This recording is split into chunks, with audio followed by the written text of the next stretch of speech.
என்னடா இந்நேரத்தில் இங்கே உட்காந்துருக்க? மாமா எனக்கு தலையே சுத்திடுச்சு, தாங்க முடியல மாமா. டேய் டாக்டர்கிட்ட போயிருக்க வேண்டியதானே? அச்சோ, அந்த தலை சுத்தல் இல்லை மாமா. உடம்புல எந்த பாதிப்பும் இல்லை. மனசுக்குள்ள இருக்க நெருப்பு உள்ள தீ எரிஞ்சிட்டு இருக்கு.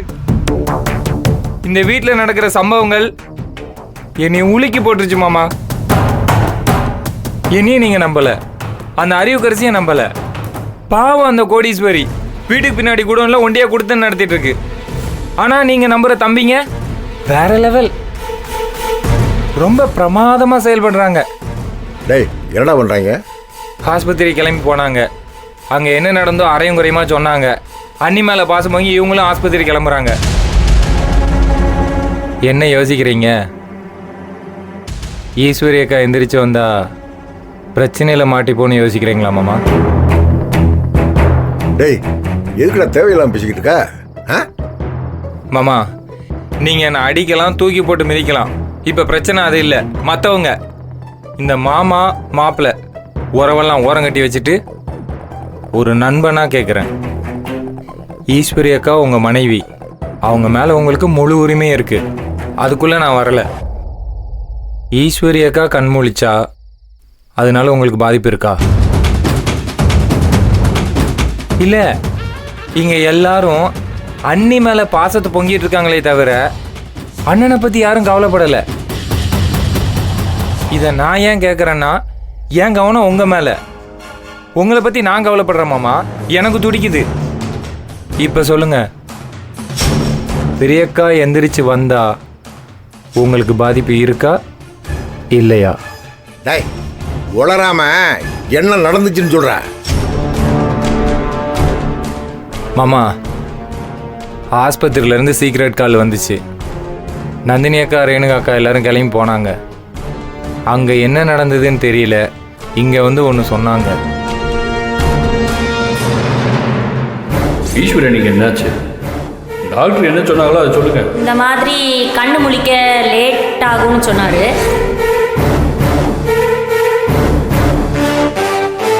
வாங்க நம்மளே போய் டாக்டர் போகலாம். ஐயோ, ஒரு நிமிஷம் போனா பணம் கட்டணும். கட்டுறீங்களா?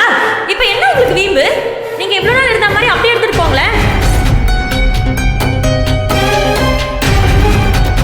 இப்போ சக்திக்கு குழந்தை பிறக்குதுன்னா அது அவங்க அண்ணன் குணசேகரனுக்கு ஆகாது. ஒன்று பெரிய உயிர் பலி உண்டாகலாம், இல்லைன்னா இந்த வீட்டை விட்டு அவர் வெளியேற சூழல் உருவாகலாம்.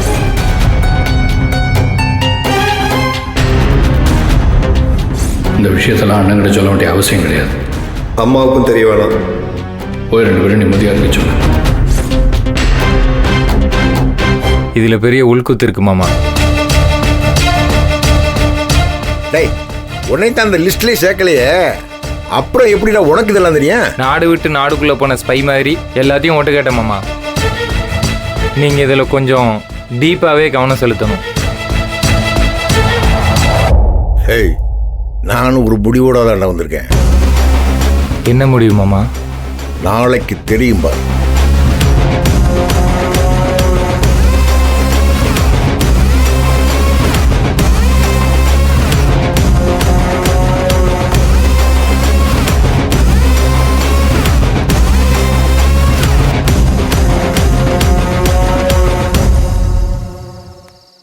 என்ன மாப்பிள்ள ஏதோ முடிவுன்னு சொல்லிட்டு போறாரு, என்னவா இருக்கும்?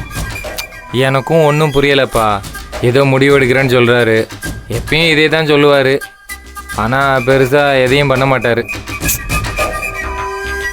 இந்த ஆள் வேற ஏதோ திட்டம் போடுறான், ஆனா என்னன்னு தான் ஒன்றும் விளங்கல. எக்கா அறிவக்கா, இன்னும் உனக்கு புரியலையாக்கா? இனியும் அவர் உனக்கு நல்லது செய்வார் நம்பிட்டு தான் இங்கே உட்காந்துட்டு இருக்கியா?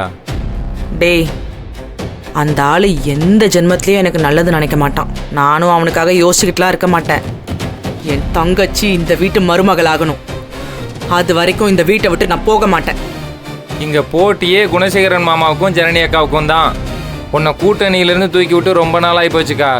ஆமா, பெரிய இந்து கூட்டணி போடா. கரிகாலா, இந்த உலகத்துல முடியாதுன்னு ஒரு விஷயமே இல்லை. முடியும்னு நினைச்சா முடியும். அதுவும் இந்த அறிவுக்கரசி நினைச்சா கண்டிப்பா முடியும். சும்மா இந்த பார்வையாளரா இருக்கிறதுல கொஞ்ச நாளைக்கு தான். அந்த ஆளு நாளைக்கு முதல்ல என்ன பண்றான்னு பார்க்கறேன். அதுக்கப்புறமா காட்டுறேன் என் ஆட்டத்தை. அறிவா கொக்கா? கொக்கோ காக்காவோ மாமா சுட்டு தள்ளிடுவாரு.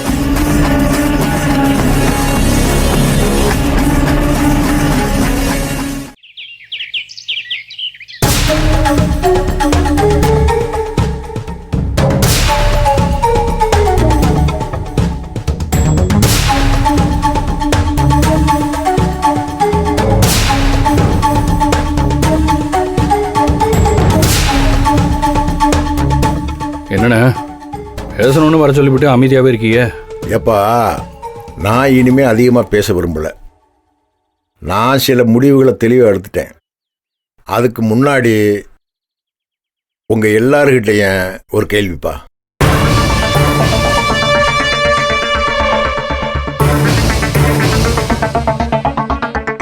ஆமாம், இந்த ஆஸ்பத்திரியில் இருக்கிற ஈஸ்வரி என் பொண்டாட்டி தானே? அவளுக்கு பிடிச்சிருக்கோ பிடிக்கலையோ, அவ என்னைய புருஷனா ஏற்றுக்கிட்டாலோ இல்லையோ, என் பிள்ளைய என்னை அப்பனா ஏற்றுக்கிறச்சிகளோ இல்லையோ, ஆனால் இது எதுவுமே இல்லைன்னு ஆயிராதுலப்பா.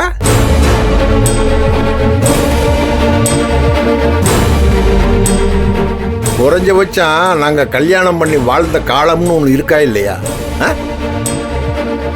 அந்த கடந்த காலத்தில் எங்களை இன்னார்தான் கணவன் இன்னார்தான் மனைவின்னு சொன்னாங்களா இல்லையா? அந்த அடிப்படையிலாச்சும் நீங்க என்கிட்ட அந்த விஷயத்தை சொல்லியிருக்கணும்.